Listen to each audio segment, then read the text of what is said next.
"Miss, stop wasting everyone's time and just pay your bill."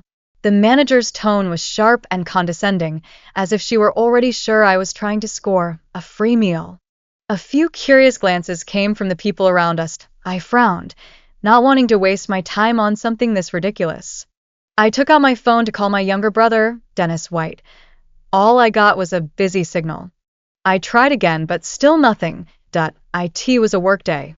What could that brat possibly be doing? I put my phone away and looked at the pushy woman right in the eye as I repeated myself, word for word. I'll say it one more time. "My name is Teresa White. I'm Dennis's older sister. If you can't reach him, just check his account. My photo and information are all linked to his card." I thought that was the most direct and effective way to settle things. However, upon hearing my name, the manager didn't even bother to check. Instead, she burst into a loud laugh, drawing even more attention our way. She leaned in suddenly, lowering her voice so that only the two of us could hear. "Still playing pretend? I've seen your face on my honey, Dennis's social media. You're just a shameless witch sneaking around with my man. And now you have the nerve to show up here and try to put your meal on his tab? How thick-skinned are you?" For a moment, I was stunned. I glanced at her name tag, Jessica Thompson. I could only feel speechless at all of this. So, this was Dennis's so-called secret girlfriend, the one he wouldn't even show me a photo of. How could Dennis have such terrible taste? I see. This outrageous $50,000 bill wasn't some kind of misunderstanding. It was a setup, planned all along just to humiliate me. Before I could say another word, she had lost her patience. "If this lady wants to dine and dash, we'll just have to detain her and wait for the police." She waved her hand, and two brawny security guards who had been waiting nearby immediately stepped forward. One clamped a hand tightly over my mouth, while the other twisted my arms behind my back like I was a criminal.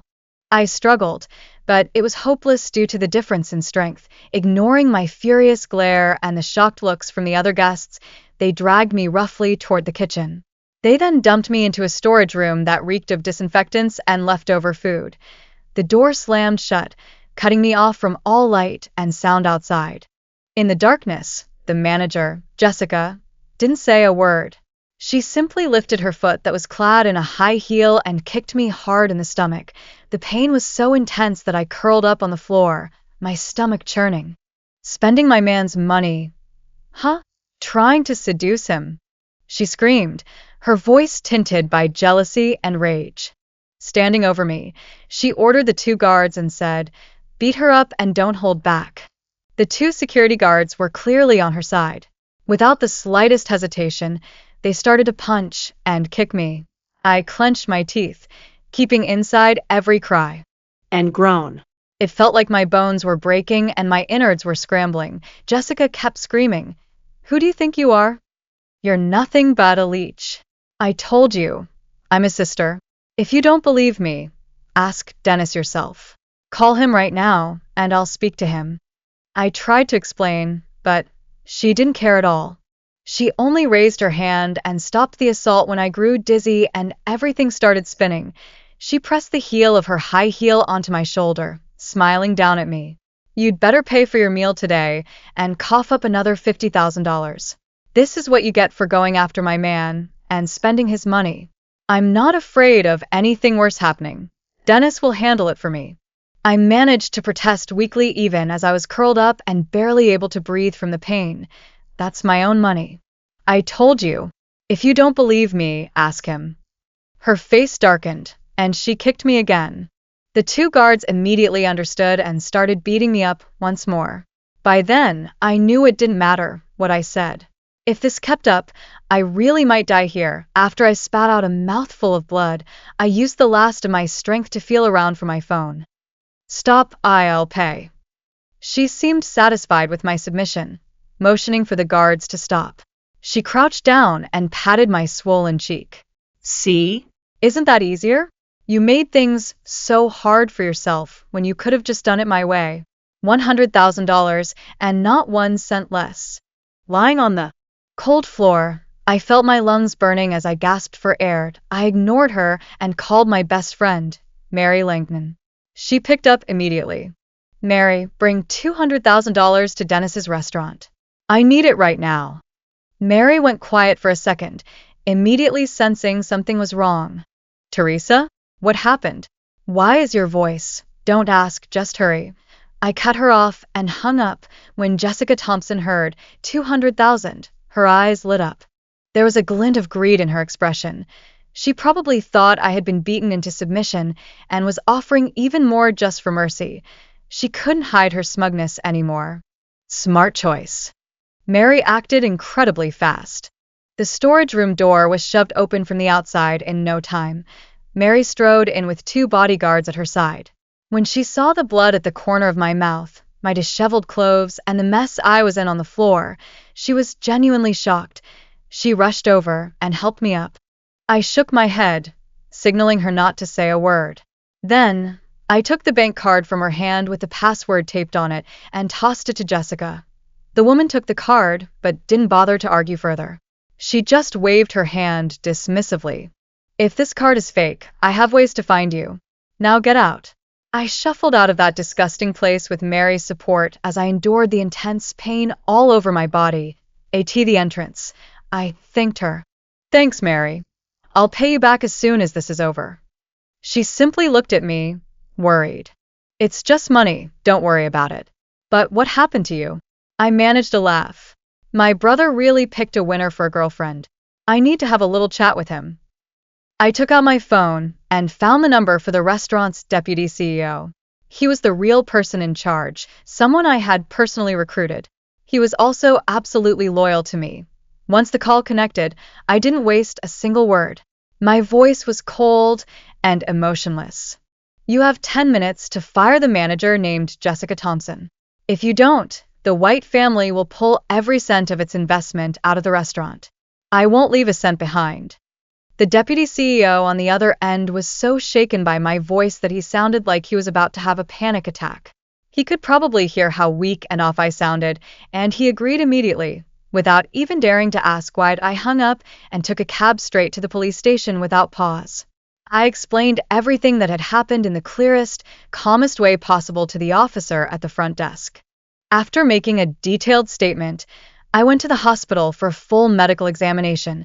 Holding that thin report in my hand, the anger and sense of betrayal inside me flared up even more. I needed an explanation. I needed Dennis to look me in the eye and give me an explanation himself. My assistant found out Dennis was at his own residence. I went straight to his manor with my driver and bodyguard. Even that manor had been a gift for me. But when I arrived, I was greeted by deafening heavy metal music and the sound of men and women laughing and shouting through the doors and windows. He was having a party, no wonder he hadn't answered my calls earlier. The front door was half opened. For some reason, I didn't push it open right away. Soon, I heard the familiar voice of a woman sobbing. It was Jessica Thompson. She was inside, crying to the whole crowd, painting herself as the poor victim who had been bullied by some haughty homewrecker who had hit back. All I did was ask her to pay, but she threw $100,000 in my face and even got me fired. Dennis, she has gone too far. She doesn't respect you at all. She just wants to humiliate me and break us up. Inside, Dennis's group of rotten friends all chimed in, acting outraged on her behalf. Dennis held Jessica, comforting her in a tone full of concern and affection. Don't worry, Jessica. I won't let you be treated like this. To prove himself, he made a showy promise to everyone in the room. As soon as I find that woman, I'll make her get down on her knees and apologize to you. The crowd of Nepo babies jumped in, each louder than the last. Dennis, just say the word. We will drag her out right now. Yeah. Let her see who's really in charge here. I couldn't bear to listen to any of it anymore. I raised my hand, and my bodyguard kicked the door wide open. The music stopped instantly, and all the laughter and noise vanished instantly.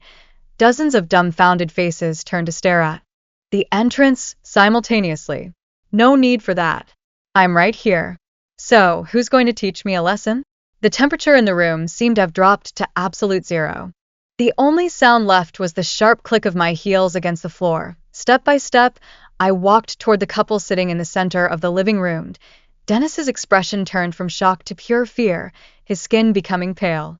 He instinctively let go of Jessica, as if he wanted to get up, but when his eyes landed on Jessica's tear-streaked face, he hesitated, torn between guilt and fear. In the end, that fear turned into a laughable, blustering boldness. He stayed put and kept on staring at me, as if that could hide how anxious he was inside. Jessica's pupils shrank the instant she recognized me, but she recovered quickly. After all, this was Dennis's territory, and she was surrounded by so many of his friends. Instead of backing down, she clung even tighter to Dennis, crying louder. "Dennis, that's her, she's the one who bullied me," she sobbed as she shot me a look that was both spiteful and triumphant, as though she were saying, "See? He's still protecting me." I ignored her, keeping my focus squarely on my dear brother. "Dennis, I'm talking to you. Didn't you just say you would make me kneel and apologize to your girlfriend?"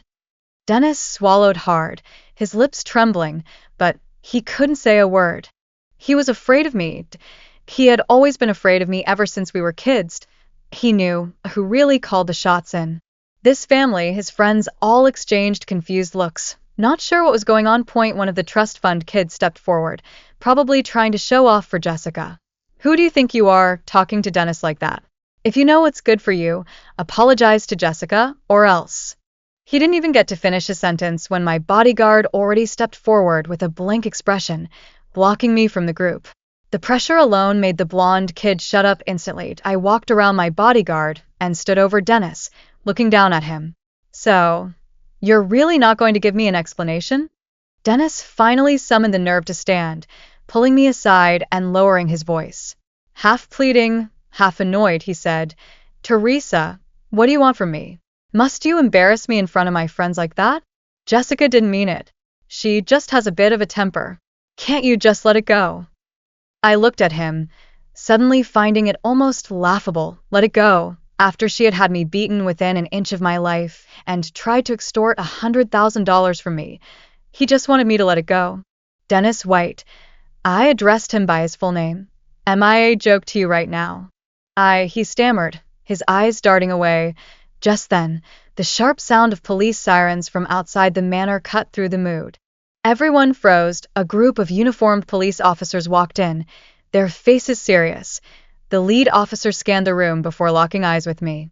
"Excuse me, are you Miss Teresa White?" I nodded. "Yes, that's me." He pulled out an arrest warrant and turned to Jessica. "Jessica Thompson, you are under arrest for assault and extortion. Please cooperate and come with us to the station for the investigation." All the color instantly drained from Jessica's face. She shrieked in terror as she held on to Dennis's arm as though it were her last lifeline. "Dennis, help me. I don't want to go to the police station. Say something. Tell them it was a misunderstanding. It was all just a misunderstanding." Dennis's face was also extremely sour. His girlfriend was about to be taken away by the police, with all his friends watching. This was even more humiliating than being publicly slapped.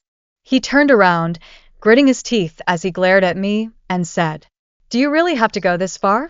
I stared at him coldly, not saying a word. He took a deep breath, then forced a smile as he turned to the officers. "Officer, it's just a misunderstanding. This is my sister, and that's my girlfriend. They had a little disagreement, but I've already taught Jessica a lesson." He tried to put himself between Jessica and the police. "It's late, and there's no need to cause any trouble. We can handle this ourselves since this is all just a family matter." Then he turned back to me, his tone sounding as though he was almost pleading. "Can't you just show me a little respect? Make the officers leave, and we'll sort this out at home." Sacrificing everything for his laughable pride and respect, he thought I still cared about our so-called sibling bond. But what he didn't realize was that whatever affection I had left was long gone after I had been locked in that filthy storage room and beaten within an inch of my life. I looked him in the eye and spoke clearly to the officer. "Officer, this is not a misunderstanding. The hospital has documented all my injuries, and they have the reports. She extorted $100,000 from me, and the bank has the record for the transfer. I demand this be handled according to the law immediately." My words hit Dennis like a powerful slap across the face. His expression froze, shifting from begging to surprise, then to disbelief and humiliation. The police ignored his protests, stepping forward as he took the handcuffs out. Then, they cuffed Jessica while she was still screaming. Let me go. Do you know who I am? My boyfriend is Dennis White. Dennis. Help me. Dennis. Jessica was dragged out of the manor by two officers, crying and struggling the whole way. Her hysterical screams echoed through the now silent living room, and it was especially disturbing. Dennis stood there, frozen like a statue. All his friends watched with a mix of pity, mockery, and morbid curiosity. His pride had been utterly shattered by my own hand at this moment, with me crushing the fragments under my boot. Finally, after Jessica's cries had faded away, Dennis turned around to face me. His once clear eyes were bloodshot now, blazing with anger and resentment. Teresa White, he shouted, his voice hoarse with rage. Are you happy now? Can't you bear to see me happy? Can't you stand to see me with someone close? You called the cops on my girlfriend for an outsider? Are you out of your mind? He jabbed a finger in my face, accusing me like I was the real criminal who had committed some unforgivable sin. The room was so quiet, it was suffocating. His so-called friends, the trust fund kids and Nepo babies who usually acted so close to him, didn't dare say a word. The ones from the more prominent families knew perfectly well that I was the true head of the White family. The older sister, who could make Dennis shake in his shoes, no matter how frail she looked. I listened to his rant in silence, feeling nothing but exhaustion. All those years of effort suddenly seemed meaningless. When he finally ran out of steam and was left gasping for breath, I raised my hand. Slap! A crisp sound echoed through the living room.